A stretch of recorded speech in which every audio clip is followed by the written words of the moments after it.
BJP. ദേശീയ നിർവാഹക സമിതി അംഗവും കേരളത്തിലെ മുതിർന്ന ബി.ജെ.പി. നേതാവുമായ ശോഭാ സുരേന്ദ്രൻ കേന്ദ്ര ആഭ്യന്തരമന്ത്രി അമിത്ഷായുമായി കൂടിക്കാഴ്ച നടത്തി. ശോഭാ സുരേന്ദ്രനെ കേരളത്തിലെ ബി.ജെ.പിയുടെ അധ്യക്ഷ സ്ഥാനത്തേക്ക് പരിഗണിക്കുന്നുവെന്ന വാർത്തകൾ അടുത്തിടെ ശക്തമായി പ്രചരിക്കുകയും ചെയ്തിരുന്നു. അതിന് പിന്നാലെയാണ് ഇപ്പോൾ ശോഭാ സുരേന്ദ്രൻ അമിത്ഷായുമായി കൂടിക്കാഴ്ച നടത്തിയത്. ശോഭാ സുരേന്ദ്രന്റെ സന്ദർശനം സംസ്ഥാന ബി.ജെ.പിയിൽ നടക്കുന്ന ഉൾപോരിനെ ആക്കം കൂട്ടുമോ എന്നാണ് ഇപ്പോൾ സാമൂഹ്യ മാധ്യമങ്ങളിലടക്കം ചർച്ചയാവുന്നത്. അതേസമയം അമിത്ഷായുമായുള്ള കൂടിക്കാഴ്ച തനിക്ക് കൂടുതൽ ആത്മവിശ്വാസം പകരുന്നുവെന്ന് ശോഭാ സുരേന്ദ്രൻ മാധ്യമങ്ങളോട് പറഞ്ഞു. അമിത്ഷായുമായുള്ള കൂടിക്കാഴ്ചയുടെ വിവരങ്ങൾ ശോഭാ സുരേന്ദ്രൻ തന്നെയാണ് സോഷ്യൽ മീഡിയയിൽ പങ്കുവച്ചത്. സർദാർ വല്ലഭായ് പട്ടേലിന് ശേഷം ഭാരതം കണ്ട ഏറ്റവും കരുത്തനായ ആഭ്യന്തരമന്ത്രി ശ്രീ അമിത്ഷായുമായി ഡൽഹിയിൽ കൂടിക്കാഴ്ച നടത്തിയെന്നും രാജ്യത്തിന്റെ സുരക്ഷയ്ക്കായി പ്രധാനമന്ത്രി നരേന്ദ്രമോദിജിയോടൊപ്പം തോളോട് തോൾ ചേർന്ന് ചരിത്രപരമായ നടപടികൾ കൈക്കൊള്ളുന്ന ശ്രീ അമിത്ഷായോടൊപ്പമുള്ള ഈ കൂടിക്കാഴ്ച കേരളത്തിലെ ബി.ജെ.പിയെ പ്രതീക്ഷിച്ച ആ ലക്ഷ്യത്തിലേക്ക് എത്തിക്കാൻ തനിക്ക് കൂടുതൽ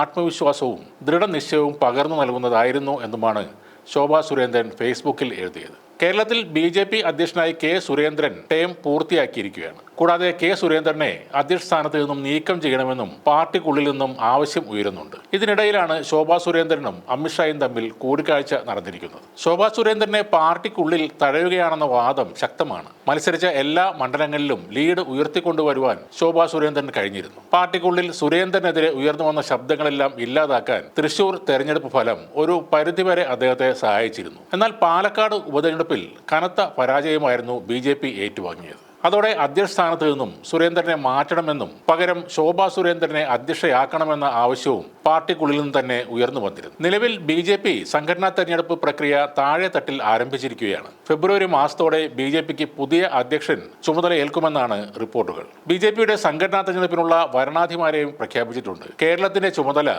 കേന്ദ്രമന്ത്രി പ്രഹ്ലാദ് ജോഷിക്കാണ്. മുൻ കേന്ദ്രമന്ത്രിയായ വി മുരളീധരനെ നാഗാലാൻഡിന്റെ ചുമതലയാണ് നൽകിയിരിക്കുന്നത്. കേരളത്തിൽ നിന്നുള്ള കേന്ദ്രമന്ത്രി ജോർജ് കുര്യനെ മേഘാലയയുടെ ചുമതലയും നൽകിയിട്ടുണ്ട്. ഈ മാസം പകുതിയോടെ സംഘടനാ തെരഞ്ഞെടുപ്പുകൾ പൂർത്തീകരിക്കാനാണ് ബി.ജെ.പി. ലക്ഷ്യമിടുന്നത്. ഈ മാസം അവസാനത്തോടെ ബി.ജെ.പിയുടെ പുതിയ ദേശീയ അധ്യക്ഷനെയും തീരുമാനിക്കും. പാർട്ടിക്കകത്തെ മുറുമുറുപ്പുകളുടെ പശ്ചാത്തലത്തിൽ ഇത്തവണ കെ സുരേന്ദ്രനെ ബി.ജെ.പി. അധ്യക്ഷ സ്ഥാനത്ത് നിന്ന് നീക്കുമോ എന്നതാണ് കേരളത്തിലെ ബി.ജെ.പി. സംഘടനാ തെരഞ്ഞെടുപ്പിൽ ഉയരുന്ന പ്രധാന ചോദ്യം. അമിത്ഷായുടെ ഉറച്ച പിന്തുണ എല്ലായ്പ്പോഴും ശോഭാ സുരേന്ദ്രനാണെന്നതും ഇക്കാര്യത്തിൽ വളരെ നിർണായകമായ ഒരു ഘടകമാണ്.